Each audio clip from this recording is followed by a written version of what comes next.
How's everyone doing?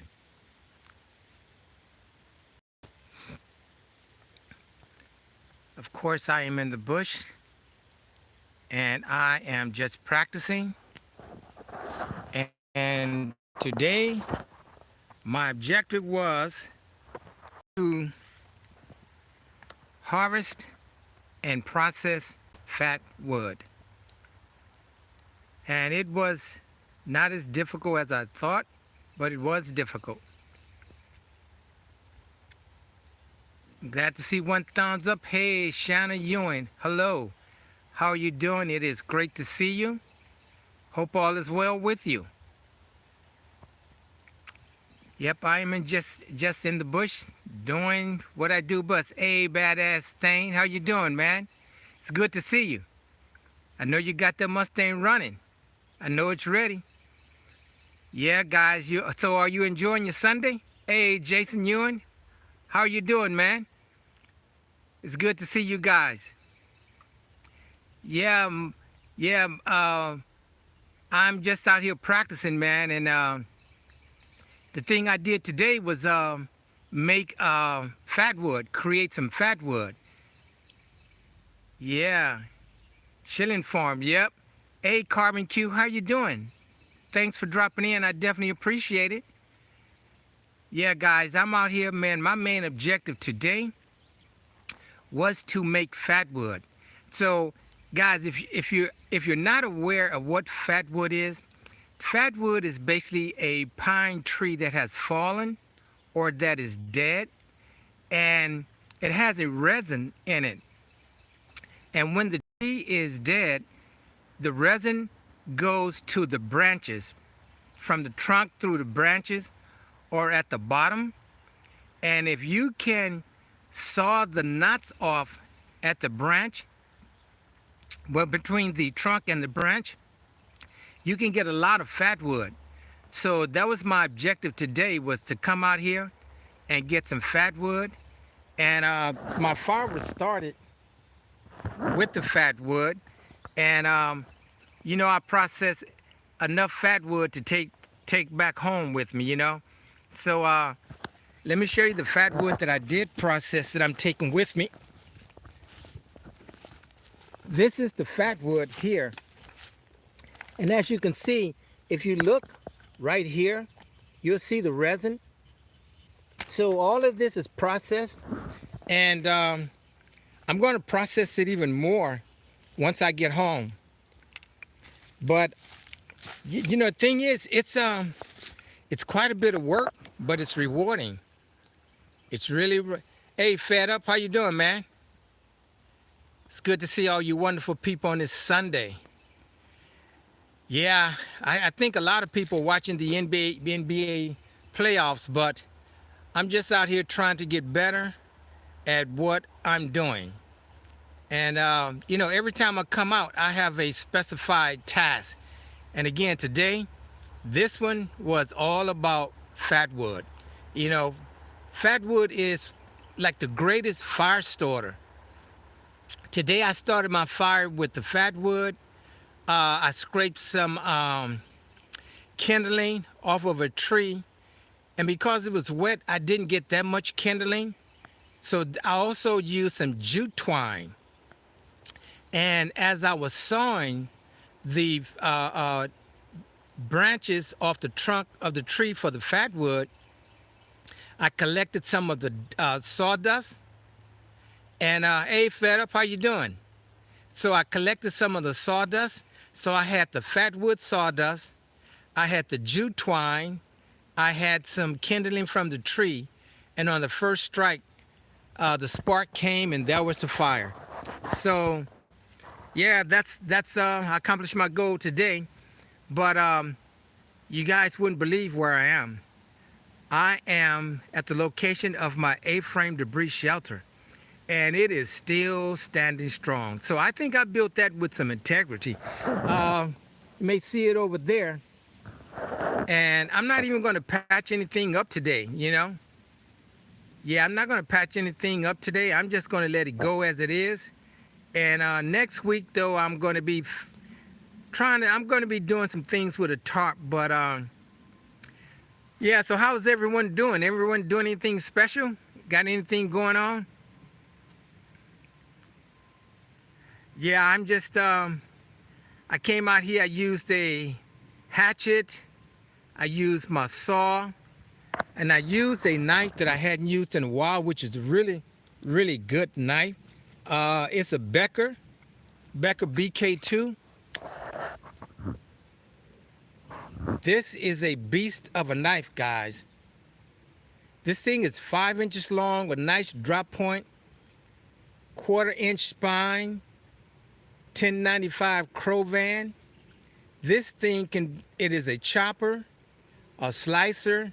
It's whatever you want it to do, but it's real good, man. I like it. I haven't used it in a while. And some of you may know that every time I come into the bush, oh, you're in the shop working, okay. Yeah, every time I come into the bush, I bring a different cutting tool with me. So, yeah, that's the one of the cutting tools I used today. So again, I also used a Scandinavian Scandinavian knife today, the Condor Teresa. I used that knife to make feather sticks. So, but yeah, guys, I'm sitting here, I'm looking at the chat, where the chat is. I don't know how fast it's moving or anything like that, but yeah, I'm just out here trying to, trying to get out in the bush three weekends out of the month.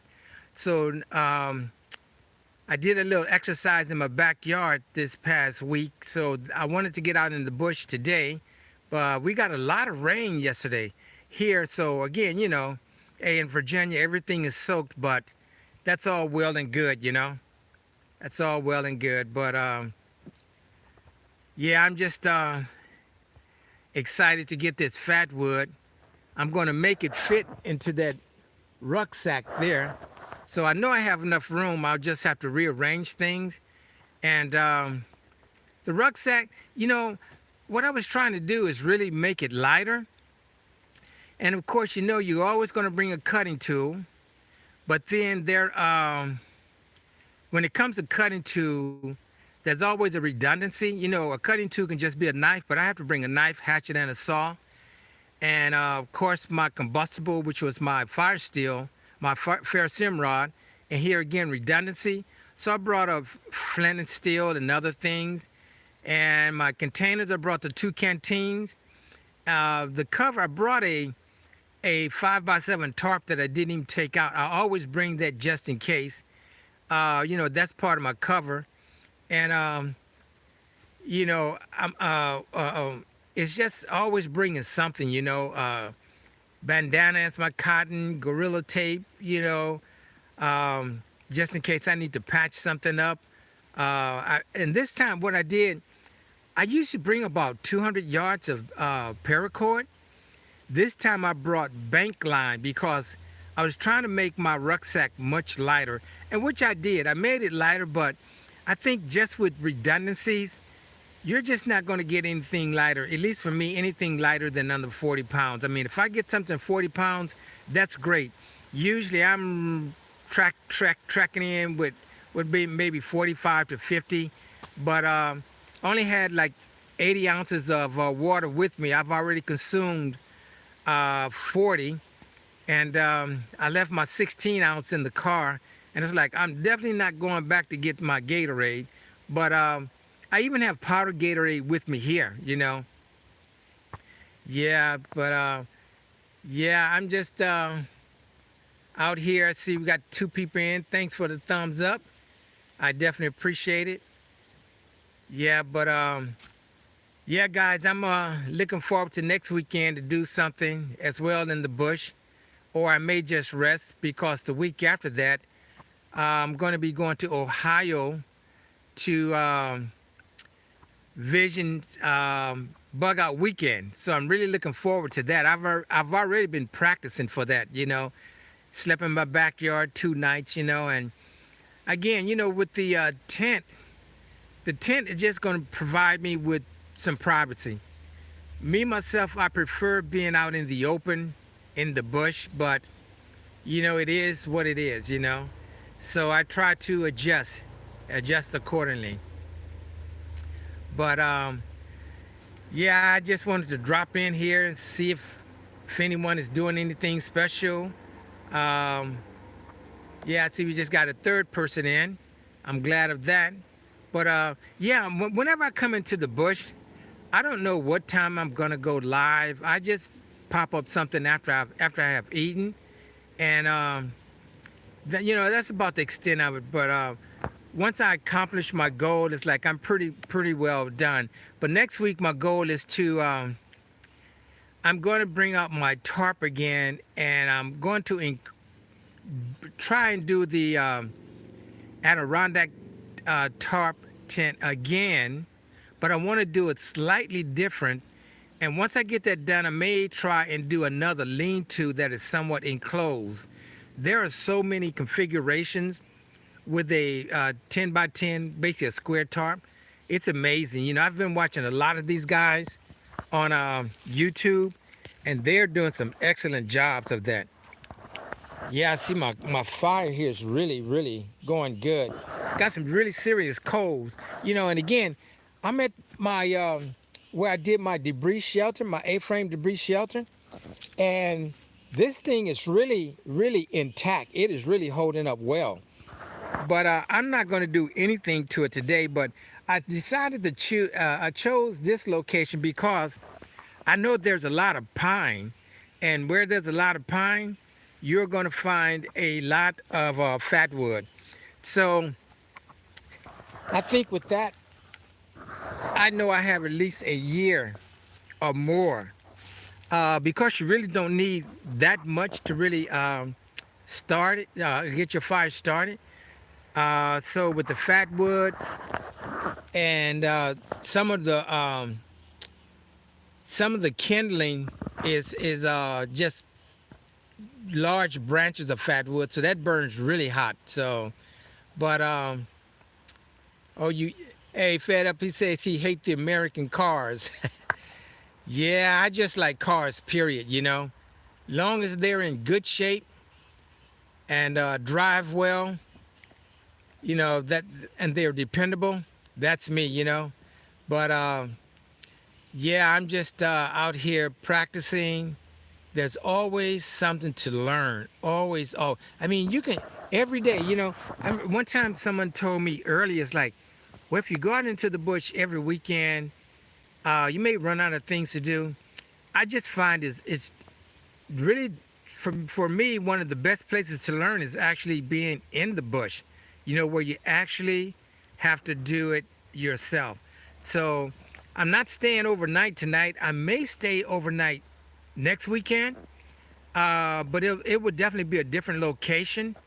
And then the weekend after that, I'll be in Ohio. So, but yeah, I'm thinking about maybe next weekend I can actually spend the night. Oh no, I can't. That's Memorial weekend, Memorial Day weekend. Hey, Jason in Virginia, how you doing, man? Yeah, I was just thinking I was going to try to spend the night next weekend, but I can't because it's Memorial Day. So I'm going to be with energetic grandkids, a grandson and a granddaughter.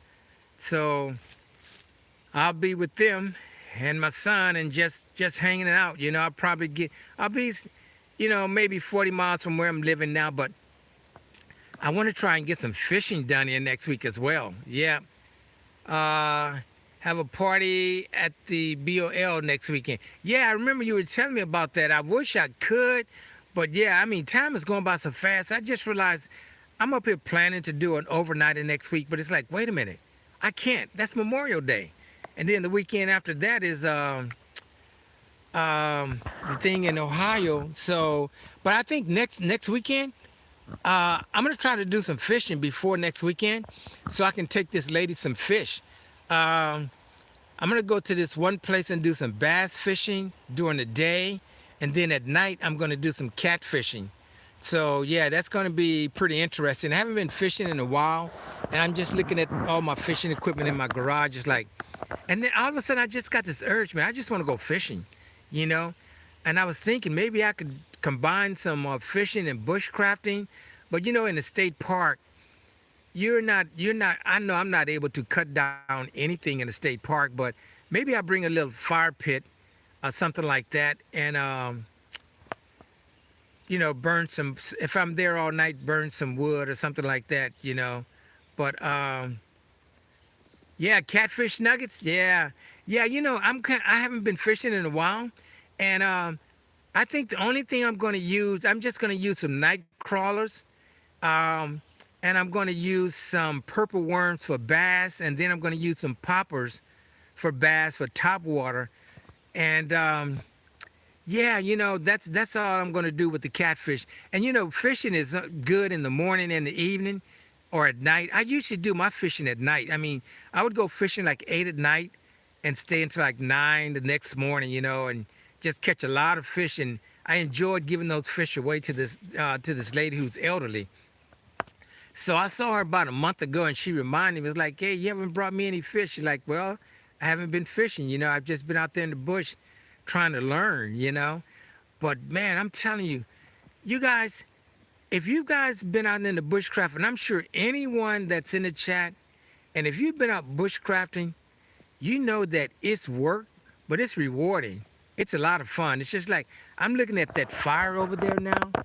Um, I mean, just having knowing the right wood to keep it burning for a long time.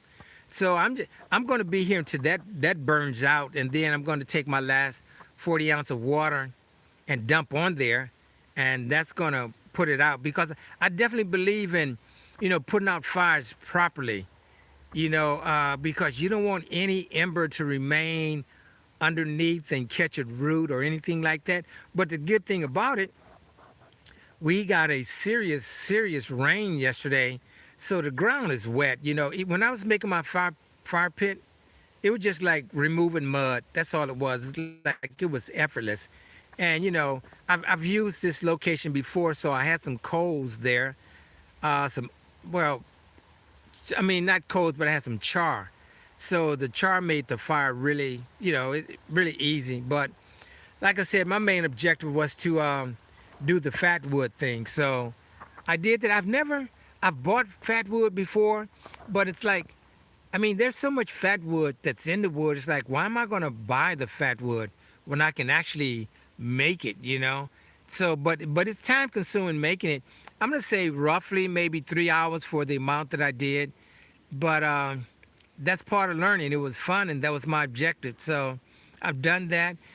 But the thing that I still have to do, and I think it's all a mental thing, is the bow drill and the hand drill. I mean, I can just sit in my mind, and but it's like I have so much to catch up on. I'm studying the knots again, and there are so many knots. I just do them. I don't even know the name of them.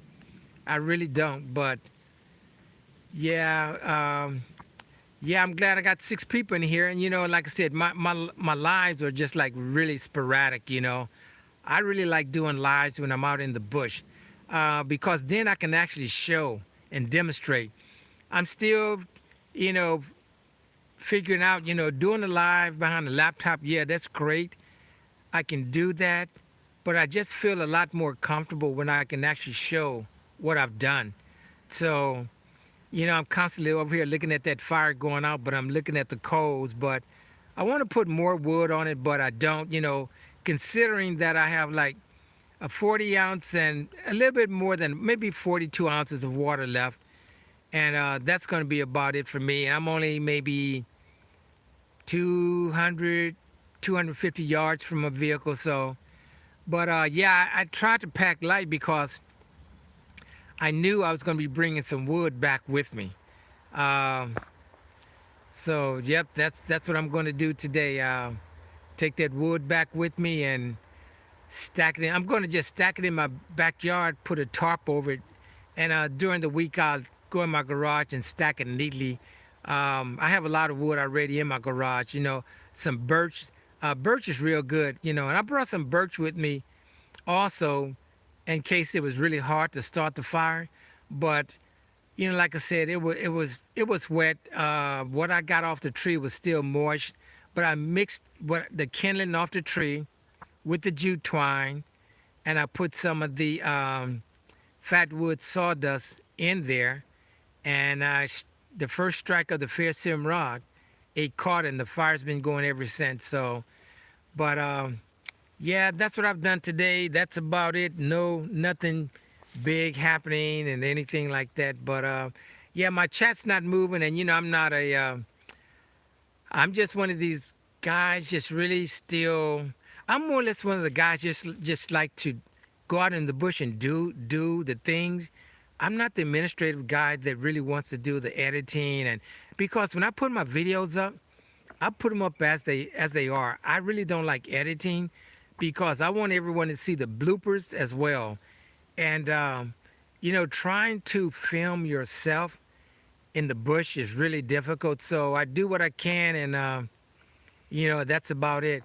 But yeah, I guess the only I'm much more comfortable doing a live in the bush when I can actually show you what I've done. I mean, the fire's over there, my fat wood. I actually made the baton today. Got a large piece of wood, saw around the edge, cut some of it away to make a handle. This is the baton I used today. This is what I made. You can see where I trimmed this down to get a good grip on it. And it's a good baton. It's so nice. It's like it may go home with me also. But no, I'll probably just leave that here. I have a lot of stuff at home that I can baton with and things. So yep. But so what's special? Anyone got anything special up? I think for me, once I get home and shower, I'll probably just do a walk in the neighborhood because the weather's really nice. And when I walk, I used to go to this one place where the walk was 3 miles, and I did it leisurely, like in an hour. So in my neighborhood, what I'll do is just I think it's about a mile, but they just built a new development where I live. So I love to just go and walk and look at all the new homes that are built. And it's really amazing the prices of these homes. But the amazing thing is people are moving into them.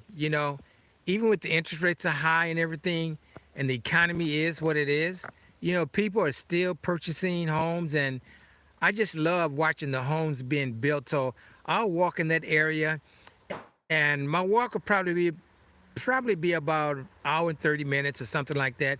Not trying to do anything fast, just walking and get some bike riding in this week. And also next week, the pool's open. So I'll definitely be getting in the pool pretty soon. But my main focus is just doing what I can in the bush. I'm even thinking about taking a bush crafting class with Dave Canterbury because I mean I want to learn from professionals, guys that have been doing it a long time, guys and girls that have been doing it for a long time. But there's just always so much to learn. I mean, I've been watching him for a while. Him, Corporal's Corner, Cold Cracker, Joan Robinette, Survival Lily, Vanessa Blanc, Wild Woman. A lot of good bushcrafters out there, and you learn a lot from them. You really do. So, yeah, I just wanted to drop on in here, do a quick live, and see how everything is going.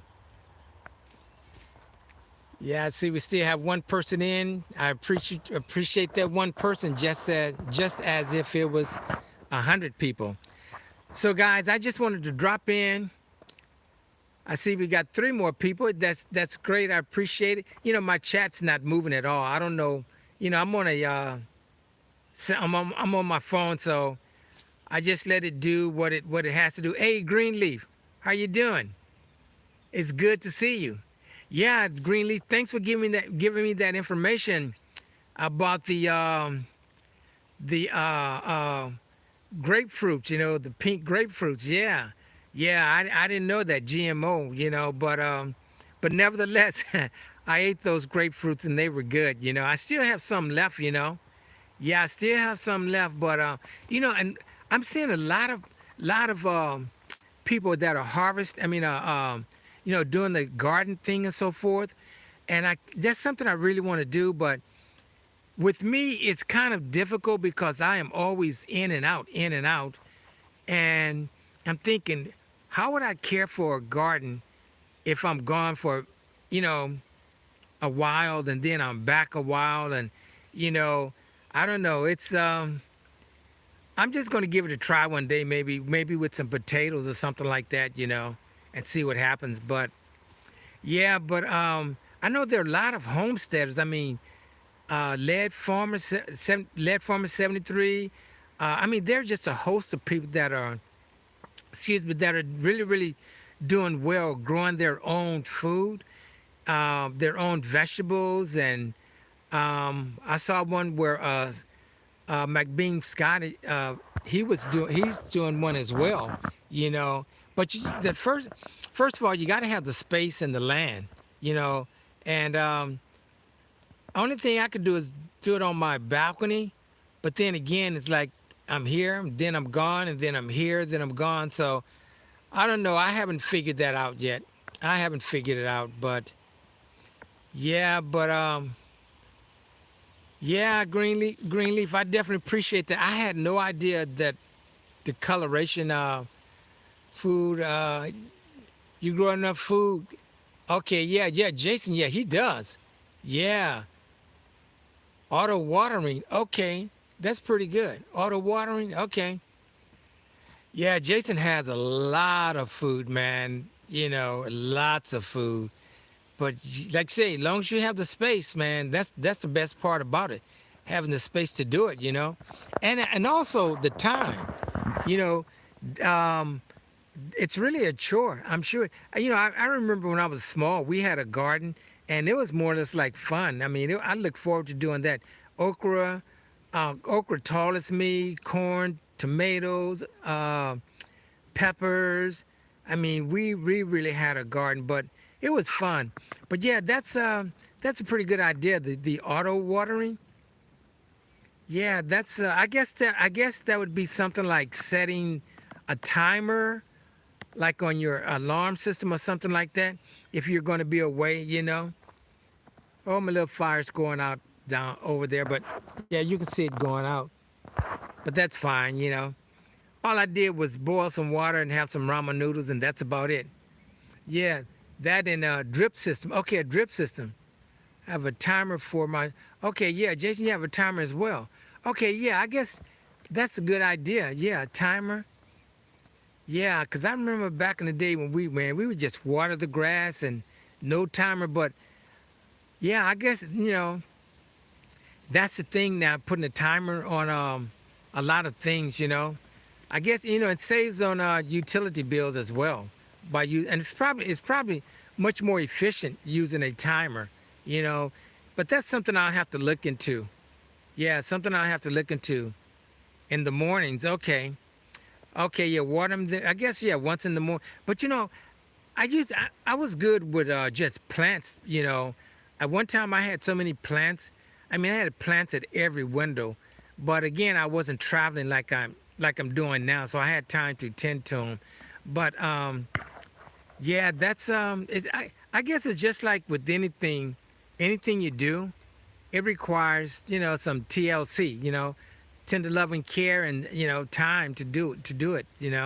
But I don't know. I'll get to it. I'm just thinking now, man. All the things I want to do in bushcrafting. Yeah, and if you guys are not aware of it, that my mother Sparks is having a meetup in October in Rogersville, Tennessee. So that should be pretty good as well.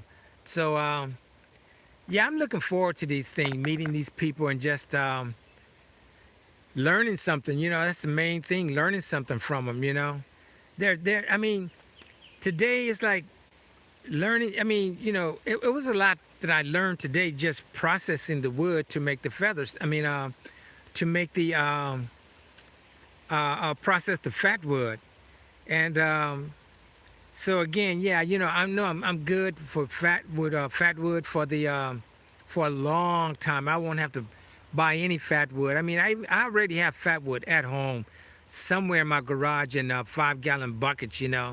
But I used to come out to the bush, even when I was hunting. I would always take some wood back home, because I have a little fire pit that I would use in my backyard. Yeah, I have a timer for my sprinkler. Okay, yeah, okay, okay. I thought that was new, but yeah, I guess that's the thing now. Everybody has timers for their utilities. I know I do that also, but and that's a good thing to have. It really is. But yeah, I'm just out here chatting. And where is the? It's in Rogersville, Tennessee. I don't have the exact address, but I'm probably sure if you go on her about page, she may mention it. But yeah, Rogersville, Tennessee. It's in October, and I don't remember the dates offhand. But yeah, I'm definitely going to make it there as well. Yeah, but I'm sure if you go on her and go into her channel, I'm sure she's mentioned it somewhere there. But yeah, and I understand. I think Backwoods. I think he had.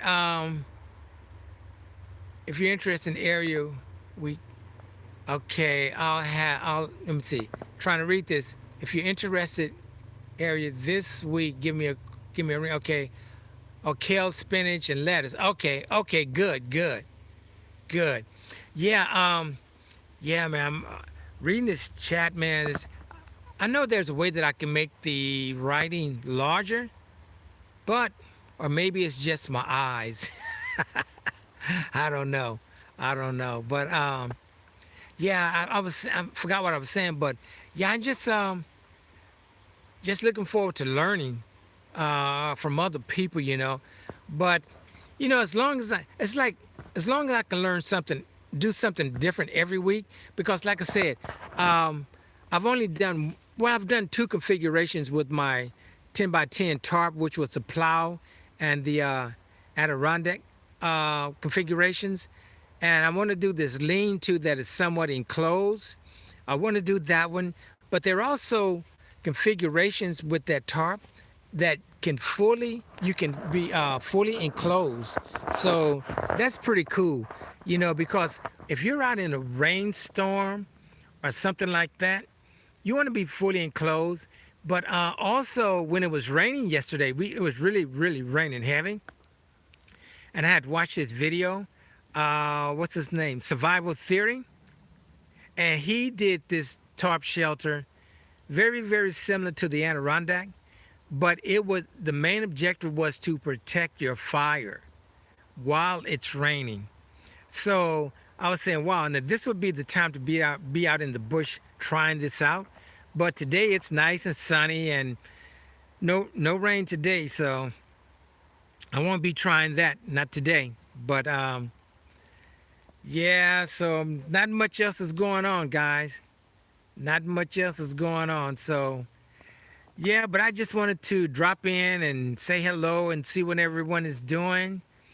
I'm just going to try and stack this wood up that I have in a nice format, or I just may leave it in the shamag and carry it over my back. But I'm sure it will fit in my rucksack. My rucksack is 81 liters. It's pretty large, which is like at 5,000 cubic inches. So, I mean, I'm sure I got room to put it in here. Plus, I don't have to go that far to my car. It's not going to be that heavy. But yeah, this was, believe it or not, guys, this was a lot of work, making it smaller and smaller each time. And I'll probably even make it smaller. And just practice making me some feather sticks as well. Because something else I learned about the feather sticks, your first few are always going to fall off for whatever reason. I don't know why. But it's after about 3 of them fall off, the feathers, the feather stick, it starts to hold. You know, they don't fall off after that. So yeah, I don't know, but it's um it's a challenge, man. You know, learning how to do feather sticks. Feather sticks are really they're they're not difficult, but they are difficult. Just really learning how to do them. Um, but it's best. I use a Scandinavian grind today, but you know, I want to get to the point that I can do them with any cutting tool, any knife. You know, um, but that's why I brought out this knife today. I know this is the second time I've shown it to you guys, but I'm gonna tell you guys, this is an awesome knife, man. I mean, this thing is a chopper. I mean, you can carve with it. Um, so many things you can do with this knife. It's a Becker BK2. Yeah, but you know, I've mentioned before I really like knives that are 7 to 10 inches, and that allows me to split larger diameters of wood. You know, but today, you know, I did use this knife, but I basically used my hatchet to do a lot of splitting.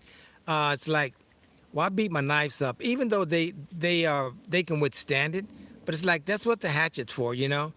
But one of these days, I'm gonna bring my 26-inch axe out here and just do some chopping, you know, and whereas I don't have to use a saw. But then again, the saw I use the saw when I want to make precise lengths or precise cutting, or like when I was cutting the branches off the trunks today for the Fatwood.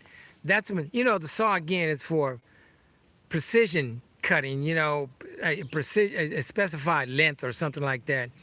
But it's all good, you know, sawing, hatching, using a hatchet, a axe, machete, large knife, long as you get the job done, a kukri, you know. But I don't know. Now it makes me think I will bring a kukri out. There's a kukri I haven't brought out in about almost a year. So I'll bring that one out. The only thing about the kukri I'm thinking about bringing out next week, it doesn't have a 90-degree spine. So it's really not good for, I don't think that one was really intended to be used as bushcrafting, but I'm going to do it anyway, you know. As long as it cuts, you know, that's the main objective. As long as it cuts, you know. But have any of you guys out been doing? Have you any of you guys? Oh, get my tongue twisted. Done any bushcrafting along? If you have, let me know some of the things you encountered. You know, I mean, when I'm out here, yeah, I hear deer, field mice running through here, things like that. But guys, I'm gonna go ahead and hop off of here. My phone said it's getting warm, so I'm gonna take heed to that. But hey, guys, thanks for dropping in. Thanks for the 2 people that's in, or everyone who came in. Thanks a lot. I appreciate it. I appreciate the thumbs up. So I'm going to see you guys on the next video. All right, take it easy.